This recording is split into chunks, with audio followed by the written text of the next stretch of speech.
Assalamualaikum warahmatullahi wabarakatuh. Perkenalkan, nama saya Istiqomah, NIM 16092420328 dari kelas 1F.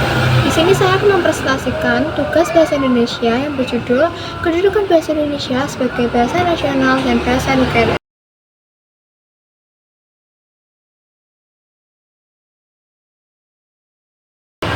Apa itu bahasa Indonesia? Bahasa Indonesia memiliki dua pengertian, yaitu sebagai bahasa nasional dan sebagai bahasa negara. Bahasa Indonesia dan kedudukannya sebagai bahasa nasional didasarkan pada Sumpah Pemuda pada tanggal 28 Oktober 1928, terutama butir ketiganya yang berbunyi, "Kami, putra dan putri Indonesia, menjunjung bahasa persatuan bahasa Indonesia." Sementara dalam kedudukan bahasa Indonesia sebagai bahasa negara didasarkan pada Undang-Undang Dasar 1945 bab 15 pasal 36 yang berbunyi, bahasa negara adalah bahasa Indonesia. Yang pertama ada bahasa Indonesia sebagai bahasa nasional. Bahasa Indonesia pertama kali dinyatakan sebagai bahasa nasional pada saat Sumpah Pemuda 28 Oktober 1928. Sumpah Pemuda adalah peristiwa bersejarah yang menandai kesadaran dan semangat kebangsaan para pemuda dari berbagai daerah dan suku di Indonesia. Dalam sumpah tersebut, para pemuda menyatakan bahwa mereka satu tanah air, satu bangsa, dan satu bahasa, yaitu Indonesia. Pemilihan bahasa Indonesia sebagai bahasa persatuan didasarkan pada beberapa alasan. Antara lain, yang pertama, pemilihan bahasa Indonesia sudah dikenal luas sebagai bahasa perdagangan, perantara, dan pergaulan di Nusantara. Yang kedua, bahasa Indonesia tidak terikat dengan salah satu suku atau daerah tertentu sehingga tidak menimbulkan rasa iri atau cemburu di antara keduanya. Yang ketiga, bahasa Indonesia mudah dipelajari dan dikembangkan karena memiliki struktur yang sederhana dan kosakata yang kaya. Yang keempat, bahasa Indonesia memiliki potensi untuk menjadi bahasa ilmu pengetahuan dan teknologi karena dapat menyerap kata-kata asing dari berbagai bahasa. Selanjutnya, fungsi bahasa Indonesia sebagai bahasa nasional. Dalam kedudukan sebagai bahasa nasional, bahasa Indonesia berfungsi sebagai yang pertama, lambang kebangsaan nasional. Artinya bahwa bahasa Indonesia mencerminkan nilai-nilai sosial budaya yang mendasari rasa kebangsaan bangsa Indonesia. Yang kedua, lambang identitas nasional. Artinya bahwa bahasa Indonesia merupakan cerminan kepribadian bangsa Indonesia secara eksistensi. Yang ketiga, alat pemersatu berbagai suku bangsa yang berlatar belakang sosial, budaya, dan bahasa yang berbeda.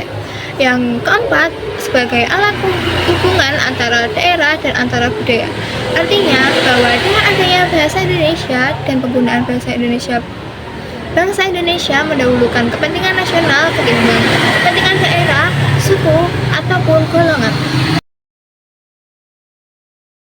Apa saja sih contoh penggunaan bahasa Indonesia sebagai bahasa nasional? Ya, sebagai bahasa resmi negara, bahasa Indonesia digunakan untuk berbagai keperluan kenegaraan, baik lisan maupun tulisan, seperti pidato-pidato kenegaraan, dokumen-dokumen resmi negara, dan sidang-sidang yang bersifat kenegaraan. Semua itu dilakukan dengan menggunakan bahasa Indonesia sebagai bahasa pengantarnya. Yang kedua, ada bahasa Indonesia sebagai bahasa negara. Bahasa Indonesia ditetapkan sebagai bahasa negara berdasarkan Undang-Undang Dasar UUD 1945, yaitu pada bab 15 pasal 36.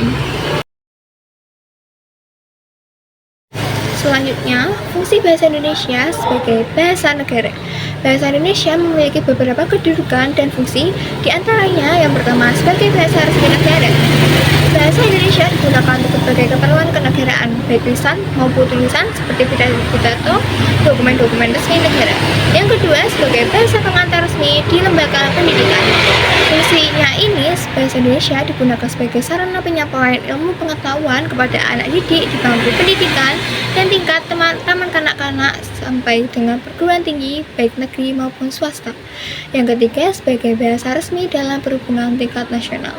Yang keempat, sebagai bahasa resmi dalam pengembangan kebudayaan dan pemanfaatan ilmu teknologi. Artinya, bahwa bahasa Indonesia dipakai sebagai alat untuk mengembangkan dan membina iptek dan kebudayaan nasional sehingga tercipta satu ciri khas yang menandakan satu kesatuan negara Indonesia dan bukannya ke daerah. Yang kelima, sebagai lambang kebanggaan nasional seperti Garuda dan bahasa resmi. Yang keenam, sebagai lambang jati diri atau identitas nasional. Yang ketujuh, sebagai alat pemersatu NKRI. Selanjutnya, bahasa Indonesia sebagai bahasa negara digunakan dalam berbagai kegiatan. Di antaranya, yang pertama, pidato kenegaraan. Yang kedua, dokumen resmi negara seperti surat menyurat, keputusan, dan lainnya. Yang ketiga, sidang-sidang kenegaraan, naskah proklamasi, bahasa pengantar di lembaga pendidikan. Yang keempat, bahasa perhubungan nasional untuk kepentingan pembangunan, pemerintahan, dan perencanaan. Yang kelima, sebagai bahasa media massa atau alat pengembangan kebudayaan, ilmu pengetahuan, dan teknologi. Kesimpulannya, kedudukan bahasa Indonesia di negara Republik Indonesia selain sebagai bahasa persatuan, juga sebagai bahasa negara atau bahasa nasional dan sebagai budaya.